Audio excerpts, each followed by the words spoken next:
Hi guys, welcome to my channel. Think happy, be happy. Akbar and Birbal. A misfired arrow. King Akbar was a nature lover. Seldom did the emperor miss his evening walks in the palace garden. It was one of those days when the king was walking in his mango orchard taking in the fresh air, when out of nowhere an arrow zipped past him, narrowly missing his head. Stunned, Akbar ordered his soldiers in anger, "Go find the person who shot the arrow."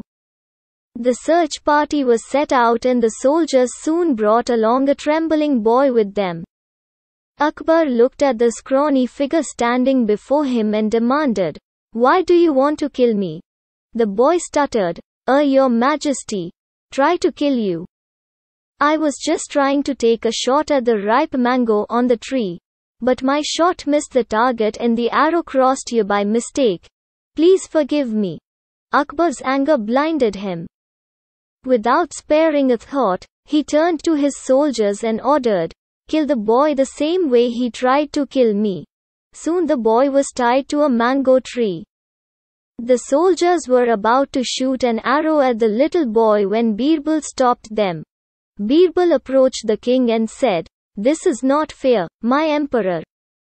If the boy is to be killed the same way he tried to kill you, then isn't it fair that you aim for a mango? The arrow has to miss the mango and hit the boy. Isn't that the right way to kill him?" Birbal's words slowly made sense to Akbar and the king realized his mistake. If the boy had actually tried to kill him, he would have aimed his arrow directly at him. Akbar at once released the boy and ordered his servants to give him a basket full of mangoes.